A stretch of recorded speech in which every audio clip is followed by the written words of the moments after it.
Mas enfim, como juntar essa treta, dar um sentido maior do que a treta? Fica lá, é traidor, não é traidor? Como dar um sentido maior pra tudo isso? Como você tá falando, gratidão, abraçar, não abraçar o bolsonarismo, passando por essas pessoas.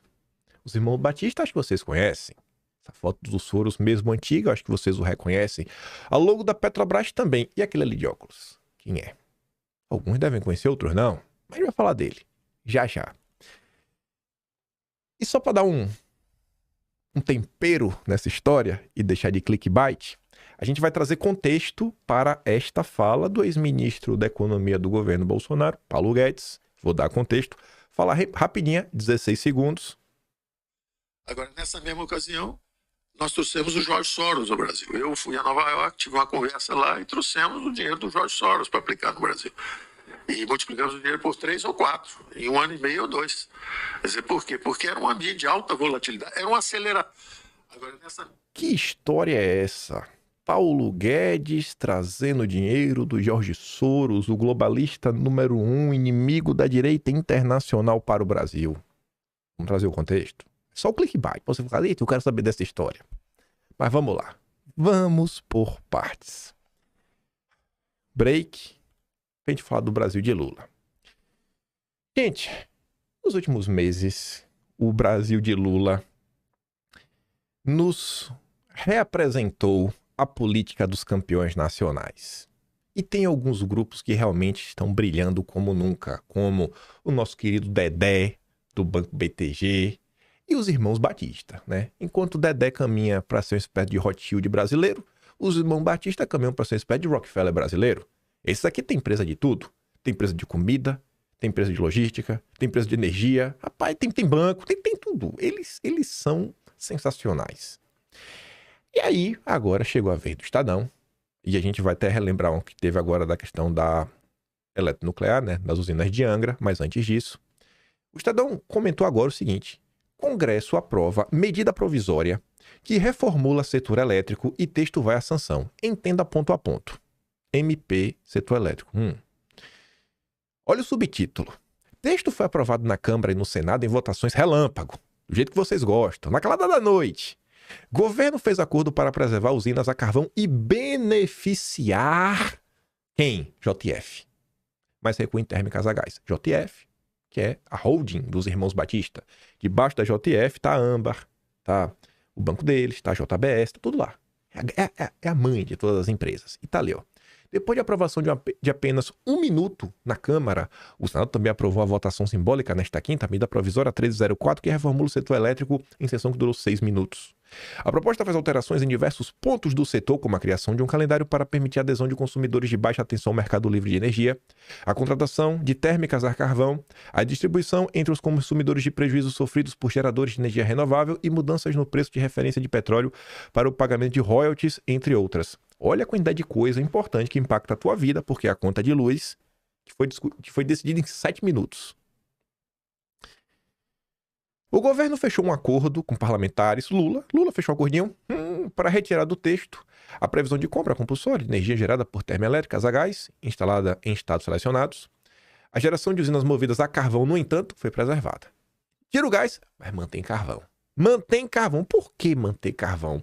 Porque talvez tem gente que tenha usina de carvão e precisa de uma ajudinha.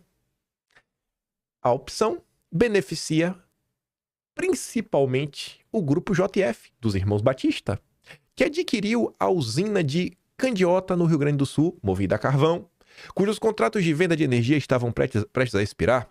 Com a autorização prevista na MP, Candiota poderá continuar gerando energia até 2040 e sua produção será comprada como energia firme de reserva para o sistema. E eu não sei se vocês vão lembrar, não muito longe, quando ano passado, em junho de 2024, anunciou aí que a Âmbar Energia da JBS comprou as termoelétricas no Amazonas, o governo Lula veio com a MP para ajudar. E quem vai pagar a conta, né? Quem estava pagando a conta era você. Os irmãos Batista realmente são sensacionais. Essa medida provisória, que teve a articulação do governo, foi alvo aqui desse tweet do Luciano Costa, é um analista aí do setor de energia. Ele colocou ali uns bulletzinhos do Traders Club, a turma aí do mercado financeiro que acompanha essas movimentações políticas. Eduardo Braga, do MDB, do Amazonas, inicia a votação da MP 304 dizendo que o Congresso está cheio de lobistas. Essa MP favoreceu quem? Quem serão esses lobistas? Mas, óbvio, são várias coisas que foram discutidas. Braga diz que foi surpreendido de maneira covarde ontem após relatório da MP 304. Braga diz que foi abordado por 2 cidadãos com interesse financeiro na MP 304. E o Luciano comenta assim, ó, um instalador de painéis de energia solar abordou o senador Eduardo Braga ontem, após discussão sobre a MP 1304 no Congresso, dizendo que a medida poderia quebrar sua empresa, segundo a fonte com conhecimento do assunto. A MP propõe limitar subsídios embutidos na conta de energia, inclusive para o setor solar. Hoje, Eduardo Braga diz que foi surpreendido de maneira absolutamente covarde essa da sessão sobre a MP, segundo ele, por 2 cidadãos que estão identificados. O senador disse que eles estariam ligados a uma associação com interesse financeiro próprio nos temas tratados no projeto. Antes de retomar o debate sobre a MP no Congresso, Braga disse ainda que, lamentavelmente, esta casa está cheia de lobistas, disfarçados que, segundo ele, estariam tentando influenciar de maneira pouco republicana a votação. E eu pergunto, que votação que aconteceu no Congresso que você pôde fazer lobby para lhe favorecer o povo? Nunca. Você só paga a conta? Você não tem lobby? Você não tem? Falando de lobby, antes de voltar a falar dos irmãos Batista, tem um caso aí sensacional que aconteceu nos últimos dias aí, né? Que envolve as ações da Ambipar, que tiveram uma desvalorização absurda. Basicamente, a empresa aí está quase quebrando, né? E aí a Veja nos conta que, em recuperação, Ambipar contratou Álvares e Marçal por indicação de Sérgio Moro. Influência quente. Né? O ex-juiz foi contratado pela Álvares e Marçal no passado e é próximo de Técio Júnior, principal acionista da companhia, né? Curioso. E o Moro não quis se manifestar sobre isso, né? Manter segredo. É assim que você vê as relações do nosso amável Sérgio Moro com o empresariado, o mercado financeiro. Moro é bom nisso, né? De lidar com empresas que precisam de fazer uma recuperação judicial. Mas vamos voltar. Antes dessa MP, os irmãos Batista já tinham chamado a atenção neste mês, pela questão da eletronuclear. Assim como as termoelétricas do norte, que quando eles compraram, todo mundo falou assim, cara, qual o sentido de comprar? Meio que tá dando prejuízo e tal. E dias depois, veio a MP salvadora do governo Lula. Os irmãos Batista têm a visão do olho de Tandera além do alcance. E aí, de novo, eles compraram eletronuclear. Aí vem o Estadão. Mas não faz sentido. Temos que ficar de olho. Tem alguma coisa errada. Calma. Novos personagens na novela de Angra 3. Irmãos Batista compram participação da Eletrobras na eletronuclear, ampliam presença no setor elétrico e passam a ser sócios do governo no negócio arriscado e controvertido. É difícil compreender o que atraiu os irmãos Batista para um negócio tão controvertido. Embora tenham comprado 68% do capital total, eles terão apenas 35,3% do capital votante na empresa nuclear. Mas bem se sabe que a dupla mantém excelentes relações com o governo de Lula e não costuma rasgar dinheiro. Ninguém havia entendido porque a JF havia comprado termoelétricas Eletrobras no norte do país e uma distribuidora à beira da falência como a Amazonas Energia no ano passado, até que uma medida provisória editada pelo governo Lula transformou o mico em um negócio da China. Pura coincidência, como disse o ministro Silveira à época. E não tardou para este negócio arriscado e controvertido se mostrar mais um negócio da China para os irmãos Batista. Eletronuclear pede ajuda de 1,4 bilhões ao governo. Solicitação vem no momento em que a fatia privada da empresa foi transferida para o grupo JF. Eu acho que o governo Lula realmente deveria enfiar uns 10 bilhões de reais para ajudar. Por que agora? Porque agora é o momento certo. É o momento que, como diz a Globo, né? A fatia privada tá indo aí pros irmãos Batista. A Eletronuclear, estatal responsável pelas usinas nucleares de Angra, pediu um socorro de 1,4 bilhão ao governo federal para fechar as contas até o fim deste ano. O pedido consta de um ofício enviado ao Ministério de Minas e Energia pela NBPAR, holding criada pelo governo para manter sob o controle da União à operação de usinas nucleares no processo de privatização da Eletrobras. No documento, a direção da Eletronuclear alerta para o risco de colapso operacional e financeiro já a partir de novembro deste ano. O pedido chega em um momento em que a fatia privada da empresa, que corresponde a 67,95% das ações, será vendida. A Amba Energia, braço da JF, dos irmãos Joesley e Wesley Batista, assinou o contrato para comprar a participação detida pela Eletrobras, agora rebatizada de Axia Energia, por 535 milhões de reais. A Eletronuclear cita ainda no ofício dívidas de curto prazo contraídas com o Banco ABC e o BTG, no montante de aproximadamente 570 milhões de reais, com vencimento em dezembro de 2025. E aqui eu faço um apelo: Lula, por favor, manda esse dinheiro, porque o Dedé não pode ficar sem receber. Nós aqui defendemos o BTG a todo custo. Essa dívida do Banco ABC eu não ligo, mas do BTG tem que pagar, porque é o Dedé. Porque o Dedé não pode ficar na mão. Aí você olha para essas situações e você se pergunta, né? Por que a imprensa não grita com força? Será que é só porque a imprensa passa pano pro Lula? Bom, é aquela história, né? Quem paga a banda, escolhe a música. E aqui eu quero te mostrar um padrão em 3 portais bem conhecidos da imprensa nacional: Estadão, Globo e Metrópolis. Começando por aqui. Estadão, página inteira, um patrocínio da JBS. Tudo começou com uma pequena porta de açougue. Pode entrar. Tu vai comprar mais carne por causa deste anúncio? Será que esse anúncio é para te fazer comprar mais carne? Por que a JBS está pagando por um anúncio como esse? Só para celebrar, né? O marco, sei lá, nessa da empresa, algo assim do gênero? Será que para deixar claro para a imprensa, né? É bom vocês jogarem do meu lado, se vocês quiserem continuar tendo esse baita de um patrocinador. Aí você vê aqui o valor econômico do Grupo Globo. Quanto custa? 2 páginas, né? O Médicos pela Liberdade fala: meus amigos, isso aqui é um escárnio. A empresa que só cresceu porque pai deu bilhões de graça pelo BNDES está metendo 2 páginas no valor econômico. Não à toa que a Globo não dá um pio sobre eles. Isso não é publicidade, é dinheiro pro cala-boca. E você vai no site do Metrópolis, a mesma coisa, tá ali, ó. Eu coloquei: você não vai comprar mais carne por conta desse anúncio. Esse anúncio nem é para você. Alguns anúncios falam mais sobre quem manda nos jornais do que o próprio quadro societário. Quem manda não é o dono do jornal, quem manda é os anunciantes. Mantenha isso tudo na cabeça. Eu vou voltar lá na frente com a explicação de por que foi possível os irmãos Batista comprarem as termoelétricas, comprarem a Eletronuclear, comprarem mais algumas coisas. Isso não foi à toa, né? Isso faz parte de um projeto de desestatização, que não nasceu do nada. E eu tenho certeza também que quando vocês olham para tudo isso, vocês falam: cara, eu não quero este Brasil. Eu quero um Brasil que é contrário a isso. Eu acho que vocês enxergam nisso daqui tudo, essa parceria entre campeões nacionais, imprensa, Lula, o que se chama de sistema. Por isso que vocês são antissistema. Por isso que a direita bolsonarista é antissistema. E se a direita bolsonarista ela quer vencer, ela não pode ser apenas antipetista. Ela tem que ser antissistema. Porque tem muito antipetista aqui no antissistema. O Alckmin era antipetista. O Dória é antipetista. Que antipetismo é esse? É muito antipetista junto que no final do dia eles são mais antibolsonaristas do que antipetistas. Porque no final do dia o sistema manda em todo mundo. Mas mantém tudo isso na cabeça. As histórias só vão se conectar na 4ª parte. Vamos acelerar que essa aqui é a mais longa de todas.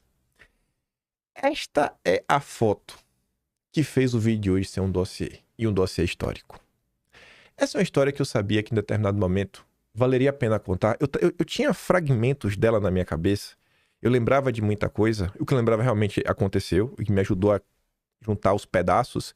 E ao juntar os pedaços, eu acabei achando várias outras coisas que me fizeram olhar para o governo Bolsonaro com outros olhos, fortalecendo inclusive algumas revisões que eu já vinha fazendo na minha cabeça. O que é que está nessa foto? Bom, à esquerda, o Thiago Salomão, que é de um podcast, que a gente falou inclusive sobre o podcast dele no mês passado.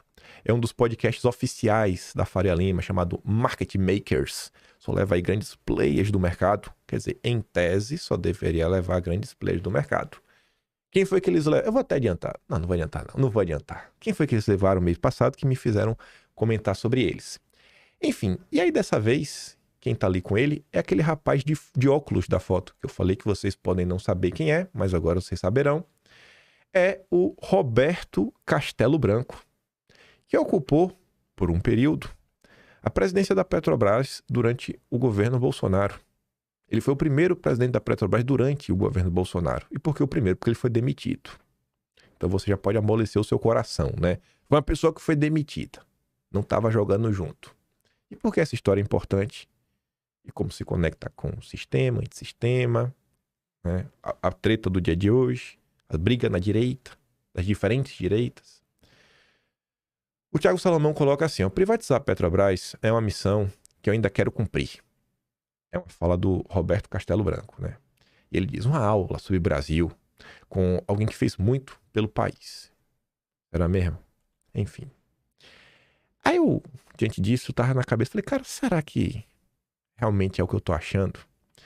Porque eu sempre falo, né, as coisas não são tão simples. Às vezes as pessoas olham para as movimentações, mesmo no governo Lula, e falam assim, o ministro lá que o Lula colocou. Cara, o Lula realmente assinou o papel, mas foi o Lula que escolheu? Ou foi alguém de confiança do Lula que escolheu? E vou dar um exemplo. Quando ainda estávamos no governo de transição, Elias Jabor, que é um dos secretários aí do Eduardo Paes, no Rio de Janeiro, o Elias Jabor fez uma denúncia gravíssima ainda em 2022, falando que em todos os grupos de transição do governo Lula tinha pelo menos uma pessoa ligada aos Soros. Você vai ter agora a COP30. A Ana Toni é ligada aos Soros. Já foi diretora da Fundação Ford, é aí do board do Fórum Econômico Mundial. Não é uma pessoa que o Lula escolheu, é uma pessoa que foi escolhida pelos aliados do Lula. O Lula só cumpriu uma ordem que recebeu. E no governo você tem 100, 200, sei lá quantas centenas de milhares de nomeações. Alguns cargos de destaque, tu faz questão de olhar com lupa. Outros, tu fala assim, ministro, confio em tu, cuidado aí, vai que é tua, na confiança, viu? Não vai me decepcionar. E esse caso do Castelo Branco, eu tinha certeza que não foi uma indicação direta nem de Bolsonaro, nem da ala ideológica. E por que eu friso a ala ideológica? Porque o governo Bolsonaro, ele não era um governo 100% da ala ideológica. De forma assim, eu não vou, nem vou entrar na entrada do Centrão, que já aconteceu depois. No iníciozão do governo não tinha ainda a ala do Centrão. Mas o governo começa com pelo menos 3 alas.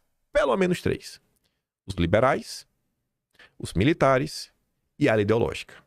Você tinha essas 3 alas diferentes. 3 alas, no mínimo. Você pode colocar os lavajatistas também, mas eu vou colocar os lavajatistas dentro do campo dos liberais. E eu perguntava pro ChatGPT, ô GPT, quem indicou o Roberto Castelo Branco para a Petrobras? Eu sei que no governo Bolsonaro, eu sei que foi no governo Bolsonaro a indicação, mas esse tipo de coisa dificilmente era decidida pelo próprio Bolsonaro. Qual grupo político o Castelo Branco representava? Os liberais de Paulo Guedes? Me ajude a entender esse processo? E diz, excelente pergunta. E você está certo em perceber que essas nomeações na Petrobras, mesmo quando formalmente feitas pelo presidente da República, são quase sempre fruto de arranjos técnicos e políticos internos. Vamos detalhar com precisão. Primeiro, quem foi que indicou ele? Roberto Castelo Branco foi nomeado presidente da Petrobras em janeiro de 2019, logo no início do governo Bolsonaro. Embora a nomeação tenha sido formalmente feita por Bolsonaro, a indicação partiu diretamente do Paulo Guedes. Castelo Branco era um economista liberal, de perfil técnico, fortemente ligado à Escola de Chicago, onde ele fez doutorado. É um Chicago Boy, é tido como um old Chicago Boy, pela idade dele. E é o Instituto Milênio, que também vamos falar sobre isso. Ele também havia trabalhado no Banco Central. Era membro do Conselho de Administração da própria empresa, né, da Petrobras, onde foi colocado ainda no governo Dilma. Também por influência do grupo liberal, né? Olha só. Bolsonarista não é, né? Se fosse bolsonarista, não tinha como ter cargo no governo Dilma. Portanto, ele era, sem dúvida, um representante direto da ala liberal que orbitava em torno de Paulo Guedes e não o nome da ala militar nem da ala ideológica bolsonarista. O papel de Guedes e o raciocínio da escolha. No início do governo, Bolsonaro praticamente delegou a política econômica a Paulo Guedes, dando-lhe liberdade para escolher ministros e presidentes de estatais estratégicas, como o Banco do Brasil, BNDES, Caixa e Petrobras. Guedes escolheu Castelo Branco porque via nele um aliado para implementar uma agenda liberal dentro da Petrobras, que incluía política de preços de combustíveis alinhada ao mercado internacional, redução da interferência estatal, venda de ativos e desinvestimentos, foco no core business, exploração e produção. Contexto político dessa nomeação. No início do governo Bolsonaro havia uma divisão clara de poder entre 3 grupos. Os liberais, cuidando basicamente da economia e privatizações. Os militares, controlando infraestrutura, logística e segurança institucional. E os ideológicos e olavistas, influentes na comunicação, na educação, na cultura.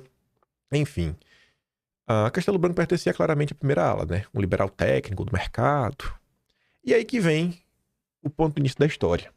O do fim dela. O rompimento posterior. A convivência durante o governo Bolsonaro não durou bem. Quando os preços dos combustíveis começaram a pesar politicamente, Bolsonaro rompeu com Castelo Branco e o substituiu pelo general Joaquim Silvio Luna em 2021. Essa troca simbolizou uma virada de Bolsonaro contra o grupo liberal. Um momento em que ele buscava conter o desgaste político causado pela dos combustíveis e reduzir a influência direta de Guedes sobre a Petrobras. E vamos relembrar essa história. Vamos relembrar. Essa demissão é importante. O petróleo é nosso ou de um grupo pequeno no Brasil? Esse grupo pequeno, a gente chama muito hoje de Farinha Lima, diz Bolsonaro ao criticar a política de preços da Petrobras. Enfim, Bolsonaro repetiu nesta segunda-feira que não pretende alterar a política de preços, mas afirmou que tem coisa que tem que ser explicada sobre os reajustes. Em conversa com apoiadores no Palácio da Alvorada, indagou se o petróleo é nosso ou de um grupo pequeno e questionou o salário dos diretores da estatal. Na conversa com apoiadores, Bolsonaro afirmou que as reações à troca no comando da Petrobras significam que parte do mercado financeiro apoia uma política que só atendia a alguns grupos. Aspas para Bolsonaro. Sinal que alguns grupos do mercado financeiro estão muito felizes com a política que só tem um viés na Petrobras, atender aos interesses próprios de alguns grupos do Brasil, nada mais além disso. Depois Bolsonaro voltou a questionar se o petróleo é de todos no pequeno grupo, né? É nosso do pequeno grupo. Eu tenho certeza que vocês que me assistem de forma mais frequente vão entender muito melhor esse dossiê, porque vocês vêm observando os comentários da turma da Faria Lima, mesmo em apoio aos bandidos aí que foram abatidos pela polícia na mega operação, e pelos diversos comentários e ataques que eles vêm fazendo contra Eduardo Bolsonaro, contra Bolsonaro e qualquer chance da direita bolsonarista emplacar um candidato próprio em 2026. A Faria Lima é totalmente contra, fora todo o apoio que a Faria Lima vem dando para o governo Lula. E era esse grupo que estava jogando contra. Era esse grupo que Bolsonaro se referia. O rótulo, tanto faz. Ninguém vai interferir na política de preço da Petrobras. Eu não consigo entender, em um prazo de 2 semanas, ter um reajuste no diesel de 15%, disse Bolsonaro. E ele continuou. Não foi essa variação do dólar aqui dentro, nem do preço do barril lá fora. Tem coisa que tem que ser explicada. Eu não peço, eu exijo transparência de quem é subordinado meu. A Petrobras não é diferente disso daí. E, gente, veja só. Essa turma que entrou no governo, e isso é uma coisa que começa assim forte no governo Temer, é uma história de paridade de preços internacional. Só que o que acontece? O Brasil produz petróleo. Produz petróleo. E o preço de produção, ele não é impactado diretamente pelo preço do barril lá fora, nem extremamente impactado pelo preço do dólar. Porque você continua pagando um salário relativamente fixo, né? E os custos operacionais não sofrem tanta variação assim. Então, quando o preço do petróleo varia muito, o preço do barril, que foi o que aconteceu, o preço de produção da Petrobras continuou quase o mesmo. Só que o preço estava lá em cima. Para a empresa Petrobras, isso era ótimo, porque a empresa Petrobras lucra muito. Ela vai lucrar a mais. Então, assim, se ela não aumenta o reajuste, ela só está deixando de lucrar. Muito. Ela continua lucrando. Ela só não está lucrando muito. Ela está lucrando, só não está lucrando muito. E por que esse grupo, às vezes, quer lucrar tanto? Porque esse pequeno grupo que Bolsonaro se referia tem ações das empresas. Então, quanto mais a Petrobras lucra, mais a Petrobras paga de dividendos. Ou seja, mais esse grupo recebe dinheiro. Você não tem ação da Petrobras, então você não vai... Para você só vai chegar, como chegou, a gasolina a R$7. Você lembra disso, né? Lembra da gasolina de R$7, à custa dos nossos amiguinhos do mercado financeiro ganharem dividendos recordes. Home office de Castelo Branco. Bolsonaro também criticou Castelo Branco por estar trabalhando de casa durante a pandemia. E para ficar em casa, cara, trabalhando de casa, então no meu entender não justifica. Pode até estar fazendo um bom trabalho de casa, mas para mim não justifica essa ausência da empresa. No ano passado, a Petrobras aumentou a remuneração de seus principais executivos. Os salários são mensais, somados ao bônus, né, de cada um dos 9 diretores executivos, incluindo o presidente, poderão chegar a uma média de R$400 mil entre abril do ano passado e março de 2021. E o errado era Bolsonaro. Que Bolsonaro não estava preocupado com o mercado financeiro e os dividendos dos bilionários. Bolsonaro estava preocupado com o preço da gasolina e do diesel que vocês estavam pagando. E mesmo que não tem carro, acabava sendo impactado pelo preço do frete. Ou seja, na sua comida no final do dia. E aí, a demissão, ela realmente pegou tração, porque o presidente da Petrobras, como bom liberal do mercado, defensor da paridade internacional dos preços, diante da crise que assolava o Brasil, ali no início de 2021, os caminhoneiros já ameaçando fazer greve, ele falou que insatisfação de caminhoneiros não é problema da Petrobras, não é problema meu. Como é que tu fala uma coisa dessa? Como é que tu fala uma coisa dessa? O preço do diesel subindo para as alturas assim e ninguém entendendo nada. Aí, Bolsonaro fez uma live na época falando sobre isso. Aqui até virou notícia da época, 19 de fevereiro de 2021. Essa matéria, inclusive, tem o vídeo da live de Bolsonaro. Bolsonaro acha que o presidente da Petrobras cometeu ato de improbidade. Aí tá ali, ó. Bolsonaro está decidido a fazer ajustes no comando da Petrobras. Ele acha que a estatal tem sido conduzida de maneira errática por causa dos sucessivos aumentos no preço de combustíveis. De junho de 2020, a primeira quinzena de fevereiro, a gasolina ficou 21,7% mais cara. Foram 8 altas consecutivas. Além disso, no entorno de Bolsonaro, ganhou corpo a tese de que o presidente da Petrobras, o Roberto Castelo Branco, teria cometido improbidade administrativa por ter desdenhado os caminhoneiros que reclamam de aumento do preço do diesel. O comportamento estaria demonstrado em frase de Castelo Branco em um evento online do Banco Credit Suisse, em 28 de janeiro de 2021. Transcrito em reportagem do jornal Valor Econômico. Os caminhoneiros autônomos têm uma frota cuja idade média de 20,5 anos, são caminhões antigos, altamente consumidores de diesel. O custo do diesel é muito mais alto para eles, o custo de manutenção é evidentemente mais alto, então trata-se de um problema de excesso de oferta, não se trata de um problema da Petrobras. Não é problema da Petrobras. A culpa é de vocês. Deve ter um caminhoneiro aqui me escutando. A culpa é sua. Era sua. Que seu caminhão é velho e você não tinha dinheiro para comprar um novo. Ele só aumentou 20%. Estou aqui porque foi o aumento da gasolina. O que irritou Bolsonaro foi a frase: não se trata de um problema da Petrobras. Segundo diz o presidente, o chefe de uma estatal não pode dizer tal coisa, pois a empresa está dentro do Estado brasileiro e toda empresa estatal tem um papel social, né? E precisaria se preocupar com o efeito que sua política de preços tem sobre toda a cadeia produtiva. A frase de Bolsonaro, que está ali embaixo, foi da live que ele fez no dia 18 de fevereiro, na live de quinta, clássica live de quinta. Você vai em cima da Petrobras, ela fala, opa, não é obrigação minha. Ou como disse o presidente da Petrobras, a questão de poucos dias, né? Eu não tenho nada a ver com caminhoneiro, eu aumento o preço aqui, não tenho nada a ver com caminhoneiro. Foi o que ele falou. O presidente da Petrobras, né? Isso vai ter uma consequência, obviamente. Bolsonaro também disse o seguinte durante a live: eu não posso interferir na Petrobras, nem iria interferir na Petrobras. Se bem que alguma coisa vai acontecer nos próximos dias, você tem que mudar alguma coisa. E mudou. Mudou, demitiu o Castelo Branco e entrou o Silva e Luna. Então você vê que claramente tinha um conflito. O presidente da República apontava numa direção e os indicados do governo dele remavam em outra. Você consegue ver no governo Lula falando minha política pública é essa e o Haddad fazendo outra coisa? A Marta lá que tá na Petrobras, a Magda fazer outra coisa? Você consegue ver isso no governo Lula? O Mercadante no BNDES andando numa direção diferente? Você consegue observar isso no governo Lula? Sabe, o presidente aponta numa direção e seus indicados vão em outra. Isso já tem uma certa relação com a treta, né? Onde Bolsonaro a direciona para Carol de Tônio Carlos Bolsonaro e deputado estadual quer meter o dedo e ensinar para o Carlos como é que reza a missa. E por Jair também, né?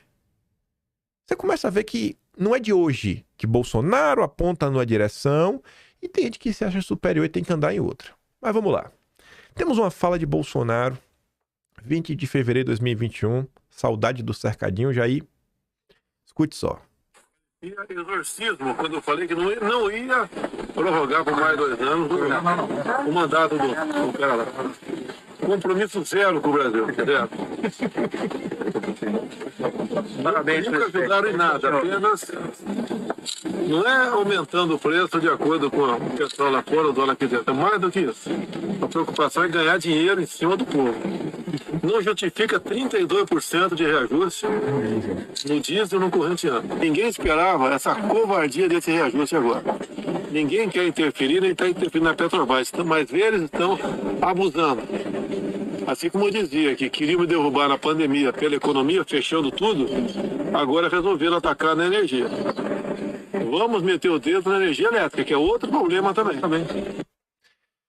Você gosta de um presidente assim, que está preocupado com seus custos? Ele está falando, eles estão querendo ganhar dinheiro em cima do povo. Eu até peguei esse frame, né? A preocupação é ganhar dinheiro em cima do povo, porque o custo de produção da Petrobras não estava aumentando. Só que como o preço internacional estava subindo, era a chance da Faria Lima te saquear. Te saquear. São saqueadores. E o marceneiro do Metrópolis está ali, ó, sempre atacando o Bolsonaro. Isso aconteceu. Veja só, um líder, ele chega, ele aponta numa direção e as pessoas que têm cargo de indicação no governo dele remam em outra direção. Isso acontece no governo Lula, isso acontece com a esquerda. Você está vendo que isso que acontece com a direita no presente momento, em várias áreas diferentes? Todo mundo é independentão. Ninguém quer seguir o Bolsonaro, só quer os votos dos seus apoiadores. Aí vamos lá. Quando o Castelo Branco foi demitido, a primeira entrevista que ele deu foi para o Estadão, o José Fux. Bolsonaro acha que é dono da Petrobras, diz aí o Castelo Branco. Aí o Fux pergunta aí, ó, na sua gestão houve muitas tentativas de interferência na política da Petrobras? Houve alguns pedidos relacionados a gastos com publicidade e a nomeação de pessoas que eu rejeitei. É o independentão. Não vou fazer não. Não vou. Vou porque é melhor para a empresa. Então, assim, a esquerda não ganha, não é porque ela não briga entre si, é porque na esquerda tem hierarquia e respeito. A direita, que fala tanto em valores, não respeita nada nem ninguém. E o Castelo Branco é antipetista, sempre foi antipetista. Na verdade, antipetista ele era. Mas também ele não é nem de esquerda nem de direita, ele mesmo diz isso. Ele era liberal. Então, assim, essa união da direita com os liberais tem provas que não nasceram hoje, né? São provas históricas ao longo do governo. Na questão de preços em particular, havia muita pressão de Brasília, e ele diz, as pressões se acumularam no primeiro trimestre de 21, mas também não foram atendidas, e ele tem orgulho de falar isso. Agora o presidente tem os caminhoneiros autônomos como seus apoiadores, então ele defendia os interesses do grupo, não, talvez do Brasil inteiro, né? Porque os custos disso vão em toda a cadeia, que entra no frete, né, dos produtos que são entregues ao redor de todo o país. Maldito Bolsonaro que está preocupado. O crime de Bolsonaro é se preocupar com seus apoiadores. Ou seja, né, com o povo brasileiro. Chegavam recados para o senhor do Ministério da Economia do Guedes ou do Ministério de Minas e Energia do Bento Albuquerque relacionado à questão dos preços dos combustíveis. De vez em quando havia sinais de descontentamento, mas o que eu podia fazer? Tenho respeito pela minha biografia. Lembra do Moro, né? E a biografia? Vamos voltar um pouquinho na indicação dele para depois a gente ir voltar para a demissão de novo. Veja quando ele foi indicado. Paulo Guedes indica Castelo Branco para presidir a Petrobras, 19 de novembro de 2018. Castelo Branco já participou do Conselho da Administração da estatal entre 2015 e 2016, durante o governo da Dilma. Não foi a primeira pessoa a assumir um cargo de destaque no governo Bolsonaro que já teve cargos no governo do PT e que foi demitida. O Joaquim Levy no BNDES foi a mesma coisa. Mais tarde fala dele. O Guedes colocou, Bolsonaro voltar na tua conta, não abriu a caixa preta do BNDES e acabou demitido. Ex-diretor do Banco Central, e quando eu falo pra vocês, esse negócio de Banco Central tá demais. Conversa mole de Banco Central independente, essa gangue da Selic não dá. da Vale, Castelo Branco entregou na campanha do eleitor presidente um grupo de economistas para formular propostas na área. Atualmente, diretor da Fundação Getúlio Vargas. Eu já falei para vocês certa vez, né? Será que os liberais estavam apoiando Bolsonaro porque eles são antipetistas ou porque viam que a vitória era iminente e não tinham o que fazer, logo eles teriam que tentar tutelar o governo Bolsonaro? Vamos tentar tutelar e fazer a nossa política, que claramente não é a política econômica do governo. E para você ver, o governo Bolsonaro, você não pode analisar como um bloco monolítico, que, Bolsonaro... O cara acabou de falar, olha, chegava pedidos, mas eu não fazia. Você que assistiu aquele vazamento da reunião ministerial que Bolsonaro pedia coisas pro Moro e Moro também não fez. A polícia fechando comércio, prendendo pessoas. Então, assim, o presidente da República, não é porque ele manda que vai acontecer. E gerenciar uma máquina com centenas de milhares de indicações, cara, é humanamente impossível. Mas só para mostrar que sempre existiram tensões. Paulo Guedes confirma Castelo Branco. Aí tava ali, ó. A definição do nome chegou a gerar disputa entre autoridades do futuro governo.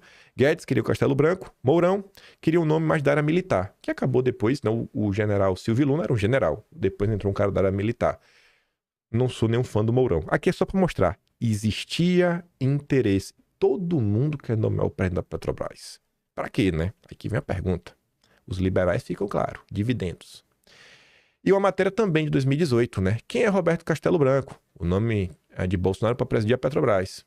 Enfim, definida a eleição de Bolsonaro, começam a sair os primeiros nomes para compor não só a equipe de ministros, mas outros nomes importantes escolhidos pelo presidente. Entre eles, havia uma grande expectativa pelo futuro comandante da Petrobras. Quem é que postou essa notícia? Infomoney, um dos portais do mercado financeiro. O mercado financeiro estava muito preocupado, tanto que é um site onde a gente coloca, né? O acrônimo de como as ações da Petrobras são listadas na Bolsa. E para este cargo havia um favorito que foi confirmado, né, o Roberto Castelo Branco. O nome é de agrado do futuro ministro Paulo Guedes, já que ambos têm uma postura liberal vindo da conhecida Universidade de Chicago. Mas vamos voltar. Castelo Branco foi demitido. Guedes fala com a imprensa, já ali em março. Guedes reconhece que troca no comando da Petrobras foi ruim do ponto de vista econômico. Ruim por quê, Guedes? Porque a gasolina ia baixar? Porque as ações da Petrobras caíram. Tá, mas e aí? O governo não vai vender as ações, sabe? E daí que a ação caiu? Alguém ficou mais pobre por causa disso? É um papel, é um negócio assim, é só uma cotação de mercado. Não dá pra ver nessa preocupação. Essa economia especulativa não produz nada, sabe? Tá ruim. O presidente politicamente teve uma reação e falou o seguinte, para um público caminhoneiro, que é um público que é associado ao presidente Bolsonaro, são eleitores típicos e fiéis do presidente Bolsonaro, para esse público o presidente deu uma satisfação política. Ele falou, olha, eu tirei o cara que disse que não liga para vocês e ao mesmo tempo eu estou tirando todos os impostos, disse Guedes. Não, Guedes, Bolsonaro, ele apenas estava preocupado com toda a população brasileira, não só com o caminhoneiro. Bolsonaro decidiu substituir Castelo Branco após sucessivas altas nos preços dos combustíveis, alvo constante de críticas do presidente. Nesta semana, o governo zerou por 2 meses os impostos federais sobre o diesel e o governo também zerou o imposto federal sobre o gás de cozinha de 13 quilos por tempo indeterminado. É surreal achar que num país que a gasolina estava passando de R$7, né, o presidente tinha que ficar parado vendo o povo aí agonizando sem conseguir sobreviver. Mas o errado era Bolsonaro. Aí, quando esse momento acontece, e isso aqui é a tônica que nós vemos até os dias atuais, que não existe o político sem o seu grupo político. O grupo político Bolsonaro segue até hoje, basicamente, que dá para, assim, de olho fechado, os filhos e as tias do Zap. Os tios do churrasco, às vezes até dão umas fraquejadas. Mas é Bolsonaro e as tias do Zap. É o grupo político. Como se chegar para Ratinho Júnior. Quem é um grupo político Ratinho Júnior? Ratinho Júnior não vai governar sozinho. Quem que ele vai colocar para ser ministro em diversas áreas? Pelo menos Bolsonaro, você sabe o que ele pensa e a tendência de algumas cadeiras, que serão disputadas. Aí, quando demitiram aí o Castelo Branco, quem veio chorar no público foi o Salim Matar, que ganhou cargo no governo, dono da Localiza, que inclusive o Romeu Zema aprovou uma lei que ajuda as empresas de locação de veículos, tipo a empresa do Salim Matar, né? E coincidentemente o Salim Matar é doador pro Novo. Que coincidência também. Guedes não percebeu que foi vencido, diz ex-secretário de privatização. Enfim, Salim Matar diz que vê a saída de Castelo Branco da Petrobras como uma truculência por parte do governo. Matar deixou o governo a perceber que não conseguiria cumprir seu objetivo de privatizar o máximo possível de empresas estatais, mas continua defendendo a necessidade do país privatizar tudo. Por exemplo, há quanto tempo a história da Eletrobras está no Congresso e não consegue autorização? Estavam tentando. E aqui eu abro parêntese. Sabe por que a JBS comprou Angra?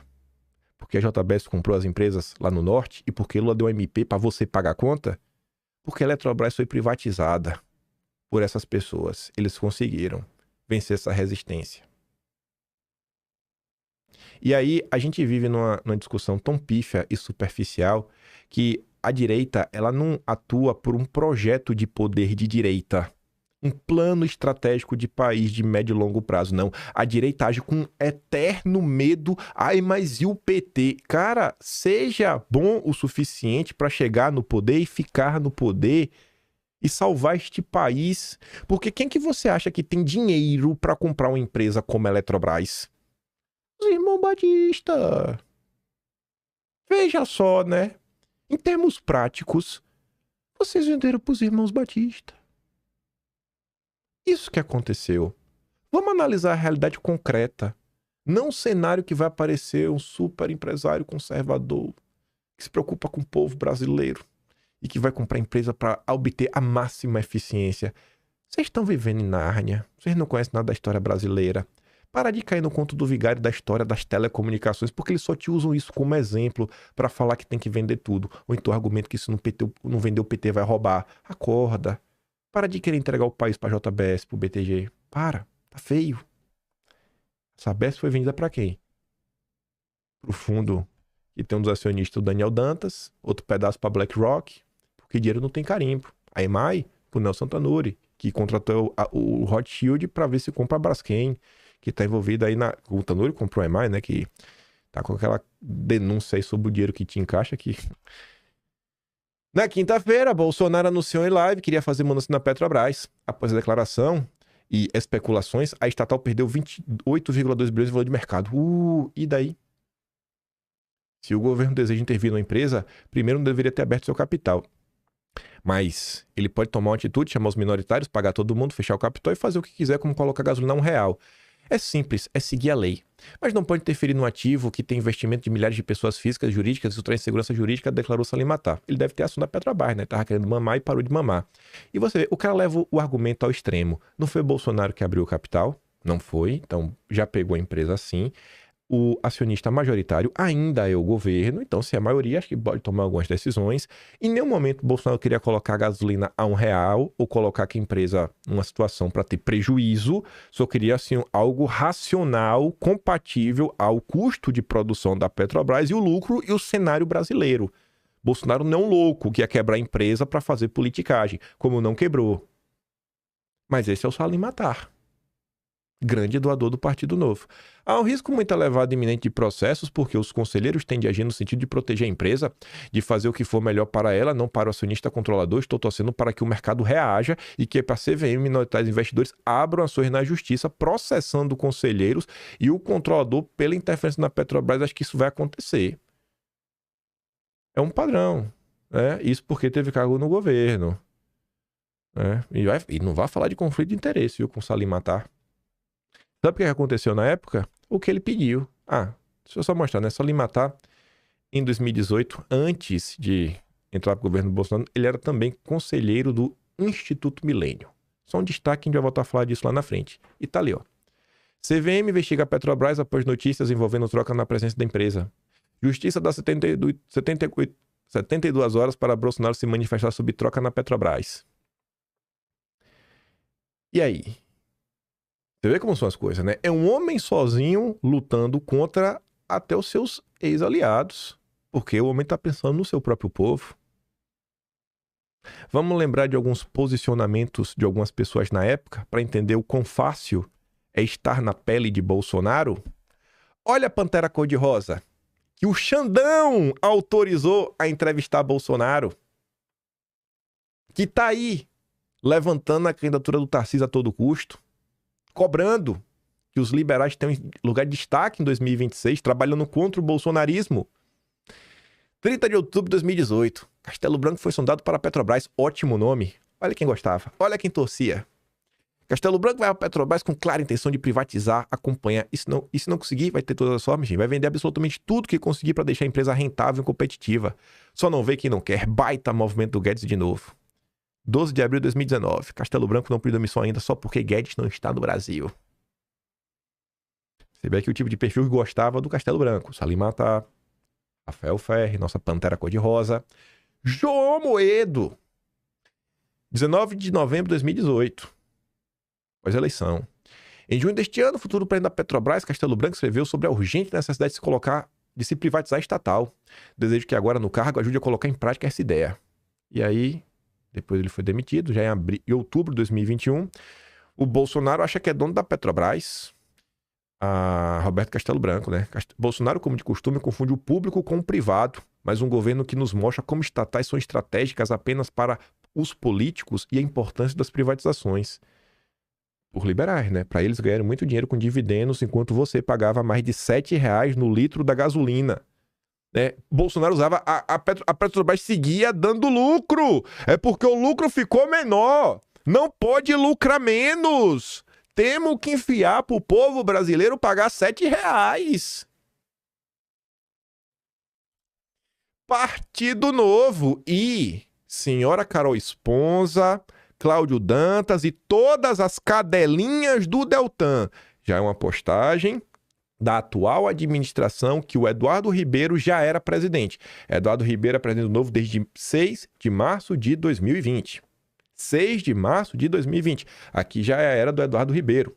A demissão de Castelo Branco da presidência da Petrobras deixa claro o descompromisso de Bolsonaro com a agenda liberal. Liberal, meu! Bolsonaro não quer acelerar. Bolsonaro não quer que o povo pague R$7 na gasolina. Bolsonaro, a gente quer que o povo pague 10, porque nós temos ações da Petrobras. A minha riqueza é feita em cima da miséria do povo brasileiro. Sem interesse em avançar em nenhuma privatização, o governo federal novamente flerta com o intervencionismo econômico e comete mais um estelionato eleitoral. Esse é o Partido... Mas o Novo mudou, gente. É antipetismo. O próprio Partido Novo que agora tá atacando o Bolsonaro também diariamente, né? Que botou todo mundo na coleirinha, não foi? Que tem até programa nos jornais da direita. Vem pra rua. Também apoiador do Novo, da turma do Moro. Vocês viram a Dilma interferindo na Petrobras? Falando que o Bolsonaro estava interferindo.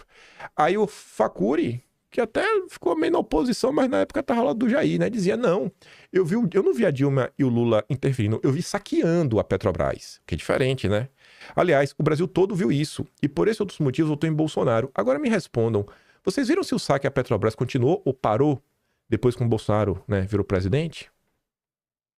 Nosso glorioso, eu não vou mais te chamar pelo nome, não. O grande irmão do CFO da XP. Porque esse agora é assim que eu vou te chamar. O irmão do CFO da XP. O irmão do banqueiro.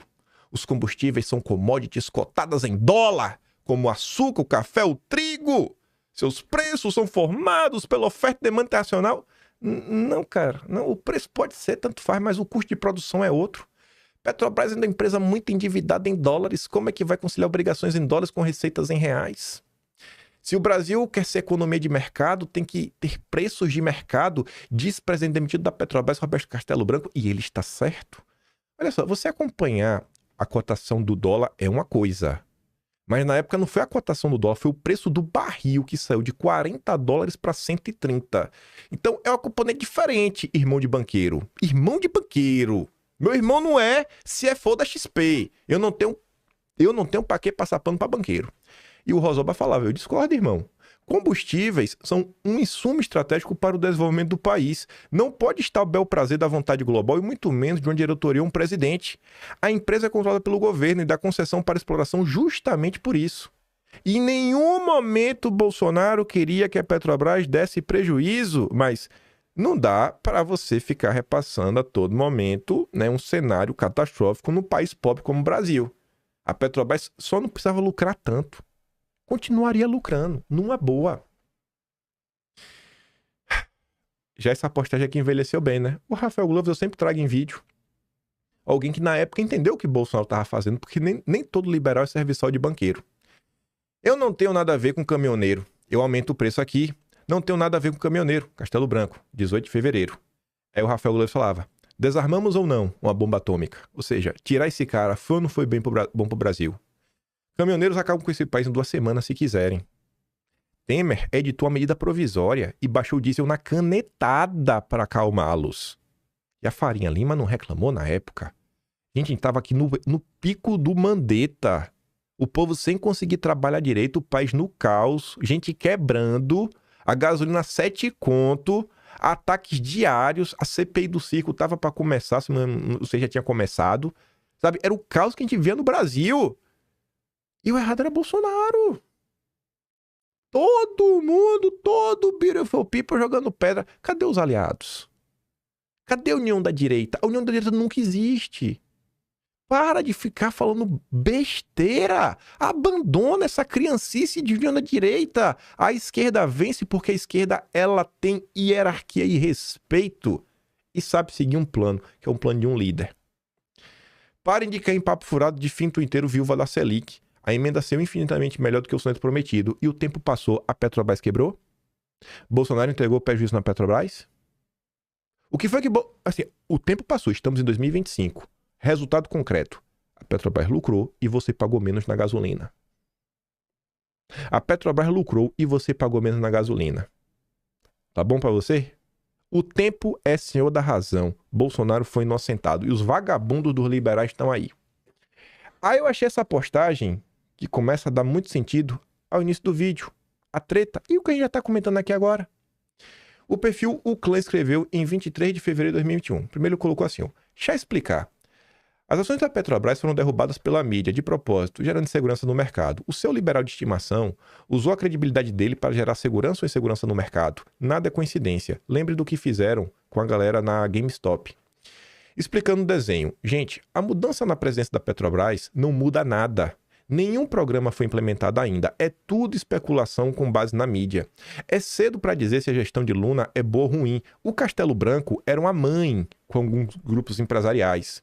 O que me deixa cismado é que muitos sabem disso, que eu estou explicando, de cor salteado, mas insistem na narrativa furada que leva a pânico e caos. Das duas, uma. Fé fraca ou má fé.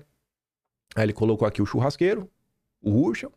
Desculpe, amigos, eu posso errar como qualquer um, mas nunca escreverei algo que realmente eu não acredito só para agradar. A rota assumida com essa postura em relação à Petrobras precisa mudar urgentemente. Hoje entraremos num novo ciclo de autodestruição econômica. Não teve autodestruição econômica e o povo pagou menos na gasolina. Não há desculpas, não se faz assim esse tipo de mudança numa empresa como a Petrobras, que vinha se recuperando da destruição petista. Não adianta dizer que não está fazendo intervenção quando se fala em preços muito altos e o petróleo é nosso, o mercado é pragmático. Aí depois o pessoal fala, você está falando porque você está ganhando dinheiro, né? Você está perdendo dinheiro, né? Ó, pode deixar claro, eu não tenho nenhum assunto da Petrobras não, viu? Não tenho, nem pretendo comprar, não tenho. Eu estou falando porque eu sou um grande liberal. Aí o irmão do banqueiro tá ali, ó. O irmão do banqueiro diz que Bolsonaro sinalizou flerte perigoso com o comunismo! Fantasma do comunismo! Comunista! É brincadeira isso, velho? Vamos unir a direita! O grande irmão do CFO da XP falou que Bolsonaro está flertando com o comunismo! Aí já na Gazeta escreveu, né? Que é o perigoso flerte com o populismo. Vamos unir a direita. É momento de união. Não, a gente tem que rachar de uma vez por todas. Vocês são piores do que aquela mulher que é espancada pelo marido, que o marido bebe, não trabalha, usa droga, não cuida dos filhos. Tá todo mundo vendo e você não quer largar porque você tem um medo. Você, sei lá... Uma juíza com salário de 40 mil reais, mas você tem medo. Medo de quê? De ficar sozinha, de não achar outro marido? Você é bonita. Bonita, porque vocês são bonitos, vocês têm votos, vocês têm capital político, mas vocês se humilham para os liberais. Liberais, me aceitem, eu sou o bolsonarista sujinho, eu tenho baixa autoestima, liberal, me aceita. Não aprende, véi. Eu tô nervoso, né? Eu tô mesmo. Ainda bem que eu não faço live, porque sou eu mesmo. Ah! Aí o clã continuava. Olha que tweet que envelheceu bem. Estou dizendo, a direita precisa amadurecer, a fé de vocês é frágil, a memória é um desastre e o medo é caótico. Parte da mídia de direita está nos sabotando, servindo de via direta para as narrativas de esquerda entrar e nos desorientar. Igual o Deltan Dallagnol no passado, quando inventou a fake news do acordão contra Bolsonaro. Igual as mídias de direita ficam, o Bolsonaro, né, se vendeu pro Central, o Mota, o Columbre. E ninguém quer explicar como é o processo da presidência da Câmara e do Senado. Nada mudou. Porque o bolsonarista ele tem baixa autoestima, ele quer ser aceito na Faria Lima. Você troca a confiança do Jair por qualquer meio mundo de vagabundo que consegue colocar medo e desesperança no seu coração. Porque senão o PT volta. Se você é esse tipo de pessoa, você, como os esquerdistas, só quer alguém pra culpar e odiar. Porque a culpa é de Bolsonaro, aquele frouxo, né? Olha essa notícia depois. Já em 2024, para o tempo inocentar de ver Bolsonaro. Castelo Branco. Bolsonaro só focava no preço dos combustíveis por temer a reação dos caminhoneiros. Que bom, Jair. Segundo ele, o interesse de Bolsonaro pela Petrobras só aflorou quando os preços dos combustíveis, né, subiram, sim. O que prova que Bolsonaro nunca quis saquear a Petrobras, nunca quis instrumentalizar, usar para fins políticos. Bolsonaro só se preocupou quando a gasolina ficou cara. Porque senão, então, mano, toca o barco aí, irmão. Toca o barco aí. Você é o cara técnico. Agora, a partir do momento que você vê que tem algo absurdo acontecendo, que a gasolina tá impagável e o diesel também... Não, peraí, peraí, né, irmão? Agora tem um problema. Agora tem um problema. Você só se preocupa com sua casa quando sua casa tem um problema. Quando tá pegando fogo. Quando tem uma rachadura na parede. Quando tem infiltração. Você não tá de boa. Pra que vai se preocupar? Com a parede? Tem alguma marca de infiltração? Não. Aí, olha que pergunta maravilhosa. No seu livro Castelo Branco, você se define como um liberal e diz que não é nem de direita, nem de esquerda. Fala também que Bolsonaro certamente não é um liberal, que o senhor não tinha admiração por ele e que Bolsonaro tem uma formação intelectual fraca. Se era essa a sua visão do Bolsonaro, o que é que te fez ir pro governo? Eles têm nojo de vocês. Os liberais têm nojo de vocês. Eles só te usam. Eu resolvi participar do governo porque esse presidente deu ampla liberdade para o Guedes, pessoa que eu confiava, né, muito tocar a economia. Nós temos ideias semelhantes, quase iguais, e ele tinha muito prestígio e influência com o Bolsonaro, ou seja, ele só foi porque ele achou que ele ia poder fazer o que quisesse. Não foi para honrar o projeto eleito nas urnas. O sujinho do Bolsonaro não presta, o burrinho. O senhor sofreu muita pressão do presidente para segurar os preços? Isso ocorreu durante um período relativamente curto, porque ele sentiu que eu não iria mudar de maneira nenhuma a política, né, baseado no preço de paridade de importação. E ele tinha razão, eu não mudei. Eu tenho meus princípios e valores. Sou um economista, acredito na economia de um mercado, e não seria eu que iria praticar preços que não fossem de mercado. Até quando vocês vão se humilhar em prol do apoio da Faria Lima? E a gente volta. Faria Lima... A mesma Faria Lima aí do Market Maker, o mesmo Thiago Salomão que levou o Castelo Branco, é o que tava aqui, ó, com José Disseu. Tava com o José Disseu, lá do Market Makers. Um podcast dedicado a entrevistar empresários, pessoas do mercado financeiro, levou o José Disseu. Esse é mercado financeiro. Isso é Faria Lima. Até quando vocês vão ficar nessa? A Faria Lima é o pilar de sustentação financeiro do sistema. A Globo é o pilar de comunicação e de sustentação do sistema. A Globo, junto com o Estadão, Folha de São Paulo e tudo mais. O PT é a expressão política dos fantoches do sistema. O judiciário eu não preciso nem falar, né? Eu acho que você entende o que é o sistema. Então, se você quer resolver esse país de verdade, se você está insatisfeito com sua vida, você tem que ser antissistema. Você não pode ser antipetista. Você tem que ser antissistema. Porque é muito mais do que ser antipetista. Olha o que essa turma fez e aprontou. Olha o tempo que passou. Olha os fatos concretos da realidade. E aí vamos para os nossos finalmente. Falei que ia falar rapidinho no Instituto Milênio, né? Que, fundado, o Solim Matar era conselheiro, não sei se ele é fundador, o Guedes também participou desse processo. Aí eu falei Instituto Milênio, né? Eu já sabia que tinha algumas conexões com a turma do Soros. Vou mostrar logo, inclusive, que é essa daqui, né? Em 2018, o Instituto Milênio, e mil é o diminutivo, né? A contração.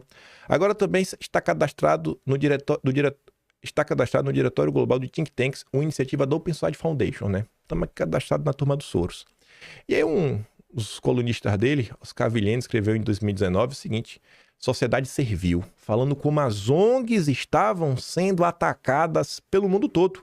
Inclusive, ele dá o exemplo de onde? Da Hungria, onde o Orbán promoveu uma verdadeira perseguição ao financista e filantropo Jorge Soros, eleito personalidade do ano pelo jornal Financial Times e suas iniciativas, como a Open Society Foundations, que teve de deixar o país em 2018.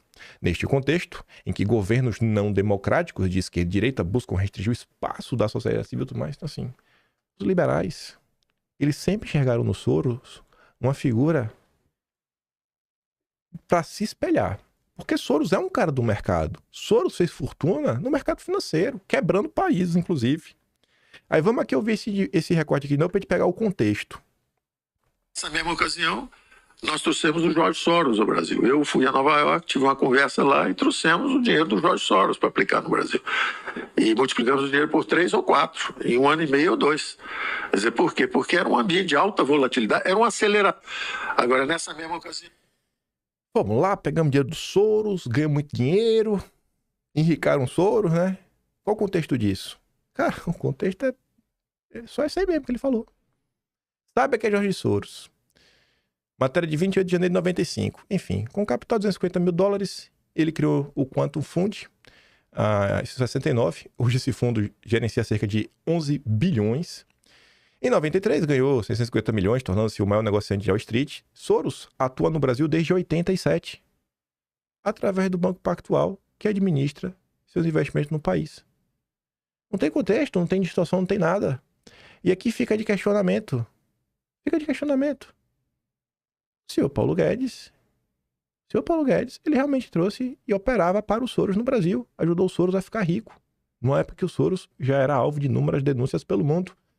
E até os dias atuais, o Paulo Guedes até deu uma aula recentemente falando de sociedades abertas, que é o conceito do Karl Popper, que é o conceito do Soros, né? Sociedades abertas, Open Society. E aí? Se fosse num governo de Eduardo Leite, de Zema e tudo mais, eles nomeassem o ministro da Fazenda, da Economia, que esse ministro trouxe o dinheiro do Soros para o Brasil, qual seria a posição de vocês? Será que a gente, como um todo, porque eu me coloco nesse meio e eu venho cobrando essa autocrítica, um olhar crítico, mas maduro por nosso passado da direita, será que a gente não fechou os olhos para muita coisa que aconteceu no passado? Será que a gente às vezes não toma posições? Ai, eu gosto de fulano, por quê? Porque ele critica Lula, ele critica o Xandão. Ele fala do Xandão, logo eu vou gostar dele. Será que essa nossa ação, assim, quase automática de posicionamento para gostar e desgostar das pessoas, às vezes não pode, sei lá, tá nos atrapalhando em determinados momentos? O Paulo Guedes tem diversas qualidades.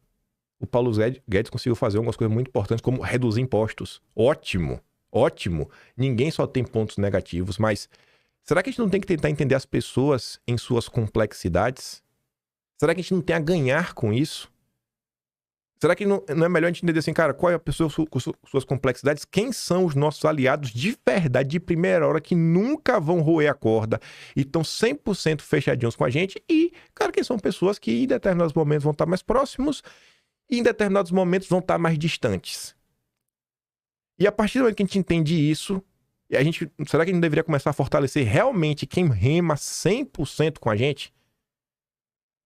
Tu já parou pra pensar que esse papo idiota também de quem pensa 80% igual a mim é meu aliado? Cara, não é teu aliado. Não é teu aliado. Porque tu não sabe. Eu te desafio agora, pega um pedaço de papel e escreva 100% do que você defende. Você não sabe o que é 100% do que você defende.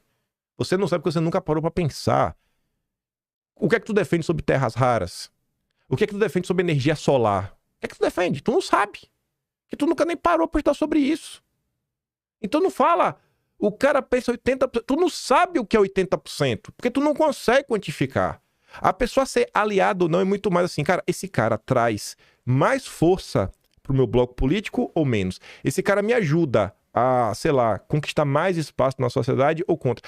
Nos momentos chaves, esse cara tá ao meu lado ou esse cara tá contra mim? Isso é muito mais importante. 80%. Por que 80%? Tu não sabe o que é 80% igual? Tenta quantificar em algo palpável, em algo realmente quantificável. Realidade. Vamos botar os pés na realidade. Aí vamos continuar. Eu hoje tenho um olhar extremamente crítico para todos os indicados da ala liberal do governo Bolsonaro. Eu olho todos eles com lupa. Esse daqui até durante o governo Bolsonaro eu já não gostava dele. Roberto Campos Neto. No lead, em Londres, com Dória, sim, Robertinho falou que se ainda fosse o presidente do Banco Central, iria fazer a mesma coisa que o Galípolo está fazendo no momento. O Galípolo 100% técnico, Selic de 15%, há de você que discorde. E eu tenho gostado do Campos Neto, Campos Neto disse que o Brasil precisa de presidentes reformistas. Participação no lead, ele elogiou Temer, dizendo que o governo do MDBista de 16 a 18 foi um dos mais reformistas da história recente do país. Campos Neto afirmou que o Brasil tem estrutura, talento e inovação para liderar a transformação digital global, citando o Pix, o Open Finance e o Drex, que a direita tanto reclama, que vai controlar a tua vida. E para deixar claro que ele realmente quer te controlar, ó. Encerrando a fala, Roberto Campos Neto recorreu a um tom de advertência. O futuro do dinheiro será digital e programável. E o Brasil está preparado para liderar essa transformação. E tu sabe que é isso, né? Ele já explicou. Você pode programar para você só conseguir comprar num raio de 5 km perto de sua casa. Se você tiver um fica em casa, o teu dinheiro não vai funcionar em qualquer lugar, porque dá para programar isso. Dá para programar um monte de coisa para você. Dá para programar validade no teu dinheiro. Se tu não gastar até teu dia, teu dinheiro acabou. Esse é o Bob Neto. Aí eu quero lembrar umas coisinhas. As coisinhas. Que é isso aqui, ó. Bob Neto. Bob Neto. Cadê esse aqui? Onde acho? Pera aí. Ah, esse aqui. Ó. F11. No Atlas de fevereiro de 2024, eu estava reclamando do Campos Neto, que tá aqui, ó. Liberal Campos Neto esteve hoje no debate sobre ESG e mudanças climáticas. Fora do G20. Né? BID Banco Central, se não temos para apoiar investimentos verdes. Agradeço ao Campos Neto. Isso aqui já não era Lula, viu? Crise climática tende a afetar a política monetária e inflação, disse Campos Neto. E aí eu aproveitar... Aí, ó, a autonomia do Banco Central não impede a demissão de Campos Neto, entendendo como é possível, né? É só para rebater o Lula. Aí, nessa época eu resolvi contar uma história do governo Bolsonaro também, mostrando, né? Ex-presidente do BNDES monta fundo verde para a Amazônia. Quem era? O Montesano. O Montesano sempre foi favorável à questão verde, né? BNDES vai ser mais verde e digital, diz Montesano. E falou isso em Davos. Esse cara foi presidente do BNDES durante o governo Bolsonaro. A agenda verde é prioritária. O evangelismo de Montesano, né? Porque um cara 100% TSG. E ele montou um fundo de investimento verde. Eu falo sobre isso já já. Mas enfim, antes dele ser presidente do BNDES, o outro foi o Levi, que Bolsonaro não queria. Teve briga. Essa matéria do Poder 360 narra toda a briga. Narra como diretores do BNDES foram falar com Bolsonaro e o Guedes bateu o pé a todo custo. Enfim, Levi caiu ao rejeitar caças bruxas de Bolsonaro do BNDES. Vocês aí que falam, até aquela turma que é Bolsonaro, Bolsonaro é frouxo. Bolsonaro não combateu seus inimigos como Olavo mandou. Ô, irmão, ele tentou, né? Mas não é dando a ordem, não é só dar ordem, né? Como você pode ver aqui. Como você viu também com Castelo Branco. Como você viu com o Moro. O presidente disse o que ele quer, mas o outro ser humano não vai fazer de forma direta só porque o outro tá pedindo, não. Aí o Levi não fez, foi demitido. Eu conversei certa vez com o Adolfo Saxida, o único membro da equipe liberal do governo Bolsonaro, o único que fala de anistia, o único que fala da prisão ilegal de Bolsonaro, o único. Ele me falou, eu estava na frente da secretaria, que era a menor, eu tinha 72 indicações e eu só tinha 3 nomes. Então é difícil, se não a pessoa da área tem nomes, cobrar que Bolsonaro chegar lá, um deputado de baixo clero, e consiga fazer boas nomeações para todos os setores. Aí é difícil, viu? É difícil. É difícil. Não, é quase impossível, na verdade. E por isso que eu bato na tecla, a direita precisa de um projeto, porque a partir do momento que você começa a construir um projeto, você vai ter que falar sobre Minas e Energia. Eu tenho certeza que a maior parte dos deputados não faz a mínima ideia sobre Minas e Energia. Eu tô falando de Petrobras, né? Então você vai ter que procurar pessoas da área. E quando você procura pessoas da área, você já começa a procurar pessoas que possivelmente poderão, além de ajudar na criação desse projeto, integrar um futuro governo. Montar uma network de pessoas que verdadeiramente serão tuas aliadas. E aí o companheiro Montesano, depois, ele montou a AIVE. Com quem? Com Paulo Guedes. O futuro é verde digital. E aí o fundo, né, vai explorar nova fronteira climática na economia, um caminho natural do setor de bioeconomia, transição energética, crédito de carbono, projeto de infraestrutura sustentável. Essas pessoas são inimigos? Não, não são inimigos. Mas essas pessoas são aliados de primeira hora, super, hiper, mega bolsonaristas, super conservadores? Não são. Pode nos ajudar em determinados momentos, mas se você quer realmente um bloco antissistema, cadê o Guedes para falar do Supremo? Cadê o Campos Neto para falar do Alexandre de Moraes? Cadê o Montesano para falar do Fachin, do Gilmar Mendes e do Flávio Dino? Eu vejo o Adolfo Saxida falar deles. O Adolfo Saxida fala. Eu prefiro pessoas na economia com o perfil do Adolfo Saxida. E aí, pra gente chegar quase no finalmente desse vídeo longuíssimo, ela fala assim, ó, no vocabulário deles, reformista, é só eufemismo para governante disposto a privatizar ativos estratégicos, abrir setores sensíveis ao capital estrangeiro e desmontar o que ainda resta de soberania econômica. Quando o neoliberal fala em reforma, o que ele realmente quer é presente submisso à lógica do mercado financeiro. Alguém que reforme o povo, não reforme o sistema. E antes da gente voltar para a gente arrematar o vídeo desde o início, vamos aqui ouvir o Enéas Carneiro. Eu gosto dessa direita do Enéas. De iniciativa privada, ponto. Deixa bem claro, né? Nós defendemos a livre concorrência. Não a livre concorrência internacional. O senhor acha que tem que proteger a indústria nacional, por exemplo? Eu disse isso porque eles também fazem lá fora. Vamos devagar. O neoliberalismo é só para os subdesenvolvidos. Porque eles defendem, o Japão se defende, os Estados Unidos se defendem, a Inglaterra se defende, a Alemanha, todos se defendem naquilo que é estratégico para eles. Então nós temos que nos defender. A abertura completa e incondicional é suicídio. Enéas fala o que o Trump está fazendo. A política econômica do governo Trump é uma política que enxerga que a economia faz parte da soberania nacional e faz parte da luta ideológica, sabe? Não pode deixar a China fazer o que bem entender. Isso não é algo novo. Isso não nasceu agora. O Enéas sempre teve essa visão.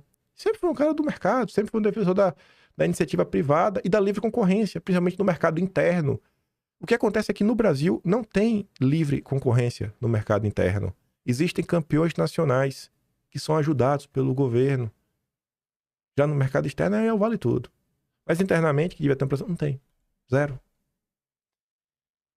E a gente faz o arremate todo agora do vídeo. Tarcísio e Ratinho Júnior calculam passos e endossam a Cláudio Castro na crise do Rio. Muito cálculo. Né? Tem medo.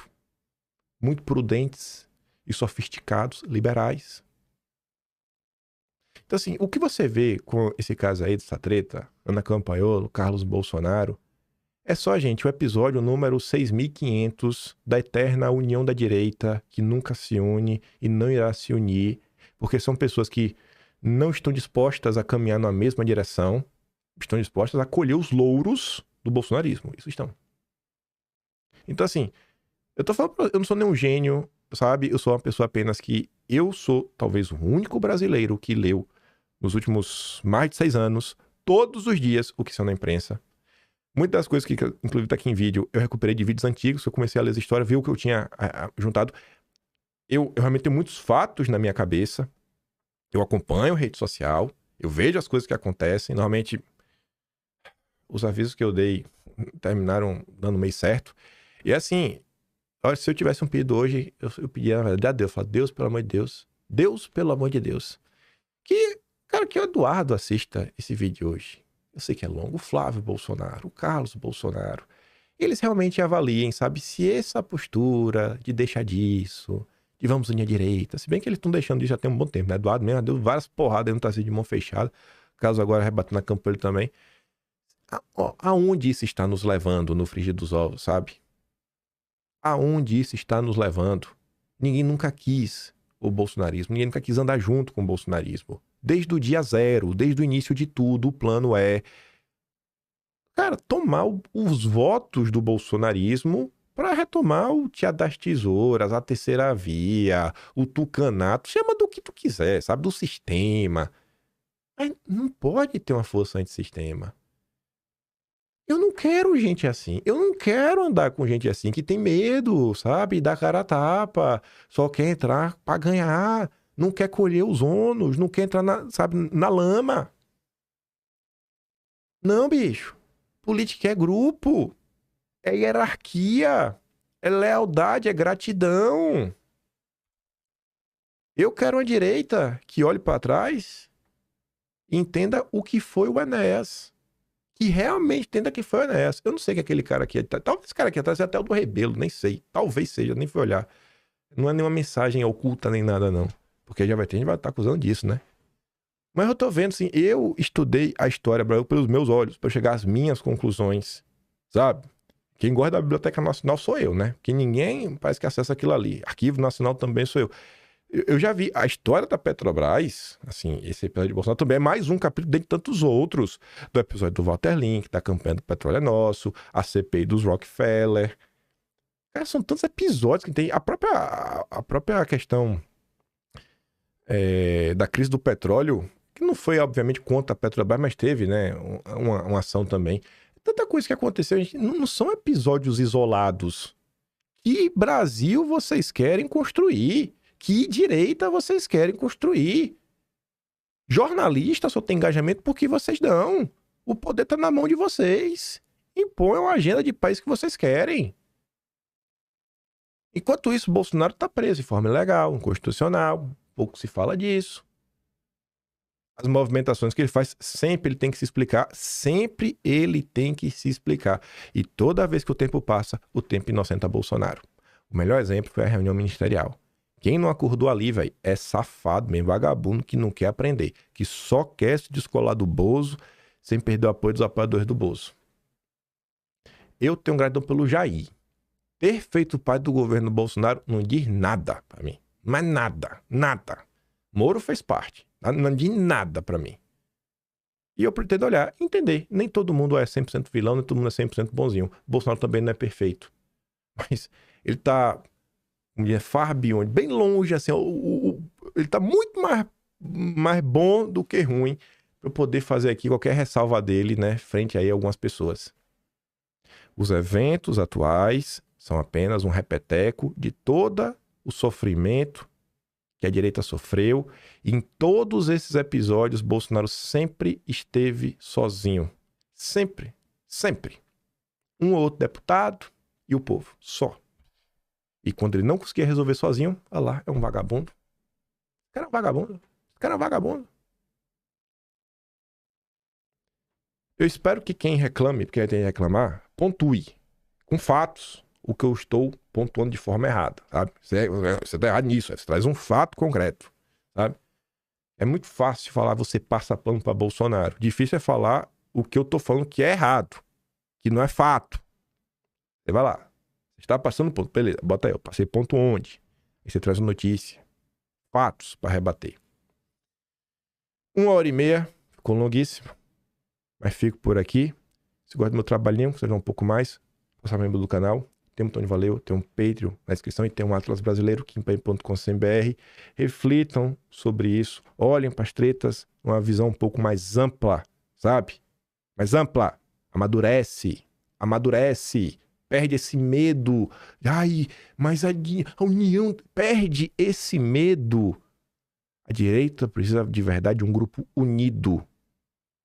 A gente briga porque o grupo não tem união, porque as pessoas não querem se unir. Já passou, não dá mais tempo. Isso começou em 2013. Quem tinha que se unir já se uniu. Todo mundo sabe quem é Bolsonaro. Todo mundo já conhece Carlos Eduardo, Flávio, Felipe Barros, Mário Frias, Bia Kicis, Luiz Felipe Olim Bragança, Carla Zambelli. Todo mundo sabe quem são os jornalistas, todo mundo sabe. Já passaram mais de 12 anos. Não tem mais tempo de ficar de explicaçãozinha. Quem tinha que se unir já se uniu. Então quem quer andar junto anda. Quem não quer, desce do trem e vai andar sozinho. Aquele grande beijo e abraço. Vejo vocês amanhã. Tamo juntos. Valeu, meus amigos. Fui.